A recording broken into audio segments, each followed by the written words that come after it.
Welcome to Ecclesia Principles, a biblical strategy for believers to engage in God's design for government with Ray Eppard.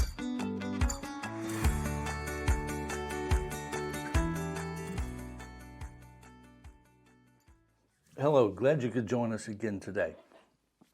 This week we have been talking about ecclesia principles and applying them to where we are in our nation and in our society. We've looked at a few different things, and particularly the last couple days, we've used as our text Matthew 16, 18, and 19. Matthew 16, verses 18 and 19. And I want to use those again today because in this, we have to understand from God's perspective, what is the reality of where we are? What is our role? Because so much has been clouded, in all honesty, by teaching that's not accurate. It goes contrary to Scripture. It pulls out some things that are true, but expands them into places that it doesn't need to go into. And I'll say more about that in just a moment. But let's go ahead and read our text, Matthew 16, verses 18 and 19. This is after Jesus has said, "Who do you say that I am?" And Simon said, You're the Christ, the Son of the living God. Verse 18, "And I also say to you that you are Peter, and on this rock I will build my church," or my ecclesia, "and the gates of Hades shall not prevail against it. And I will give you the keys of the kingdom of heaven. And whatever you bind on earth will be bound in heaven. Whatever you loose on earth will be loosed in heaven." Here, we've used this illustration the last couple of days.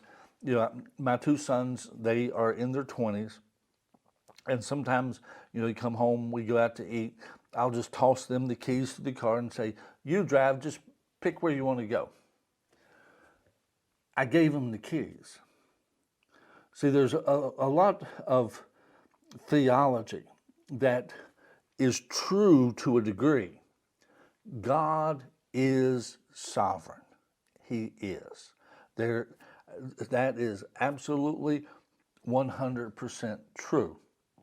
But what we have to understand is God is sovereign in the way that He chooses to be, not within the framework of the way some theological concept says. And there's where we get a problem. If God says, "I'm giving you the keys, whatever you bind, heaven will bind. Whatever you loose, heaven will loose," then that's true. Even though this theological approach says otherwise. Jesus is right, not the theological approach. If God, being sovereign, gave you the keys, then you got the keys, dude. You got them. You got them. And stop asking God, why are we driving this way? Because He gave you the keys. You drive it. And He can give them to you because He's sovereign. He can let you decide what happens because He's sovereign. If He chooses to let you decide, then guess what? You decide, because He's sovereign. And He can do it however He wants to do it. And if that means giving you the choice, giving you the decision, then that's the way it is. And that violates some of the theological aspects of God being sovereign. But it doesn't violate the biblical concept of God being sovereign. Because God being sovereign means what He says goes. The way He says it is the way that it is. Not what, I was reading a book one time, and I've read more than one, but anyway, there was one book that I was reading, and it was written from a theological approach.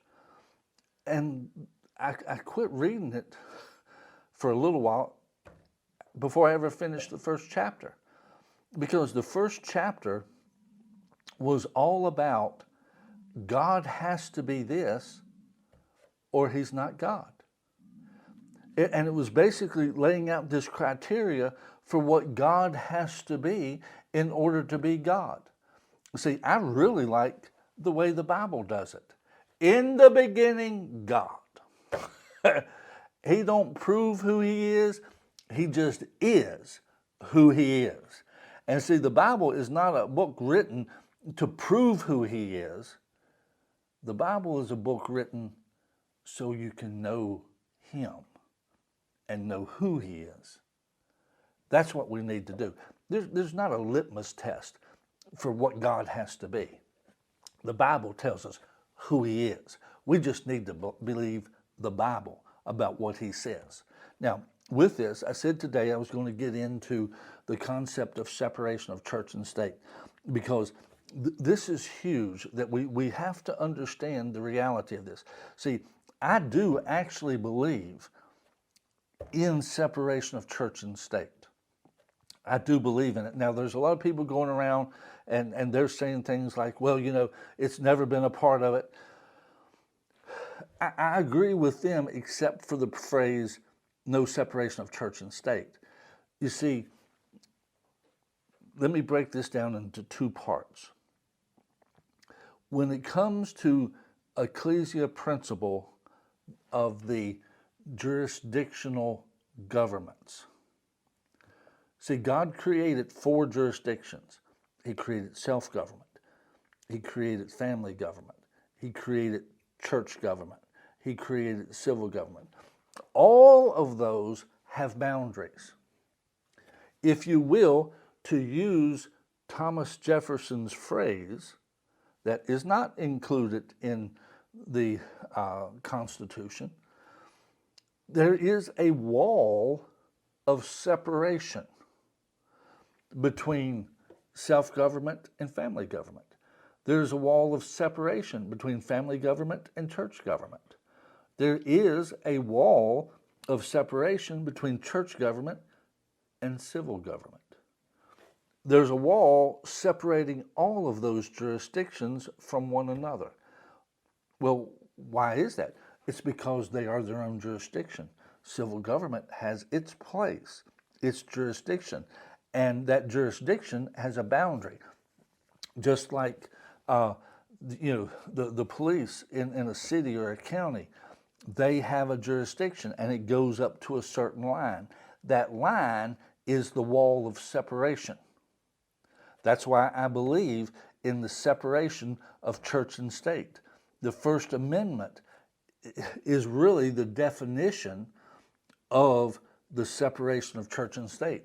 Congress shall make no law establishing religion or prohibiting the free exercise thereof. That is the wall between civil government and church. Congress is to make no law establishing a particular religion, and Congress is to make no law prohibiting the free exercise of any religion. Congress is supposed to stay out of religion. They're supposed to leave it alone. They're not supposed to promote it, and they're not supposed to hinder it. Today, through judges legislating, we are getting laws that are prohibiting the free exercise of religion. And that was never intended in the Constitution. And that is actually a violation of the separation of church and state. Government is not to get engaged in church. Government's not supposed to. The only time that they would have the jurisdiction is civil government is designed to protect the rights of people. The Founding Fathers put it that way in the Declaration of Independence, that we're given by our Creator certain unalienable rights, and among these are being the right of life, liberty, and the pursuit of happiness. And that in order to preserve these rights, governments are formed among men. That's why God set up civil government. If a church is violating the rights of people, then civil government has the right to step in on that because that's their jurisdiction. Their jurisdiction is when people's rights are being violated, they have a right to intervene and put a stop to it. But outside of that, they have no jurisdiction over church. And the things that judges, courts are doing today is a violation of the separation of church and state. They are to stay out of it. It is to be separate. Church is to run church. Civil government is to run civil government.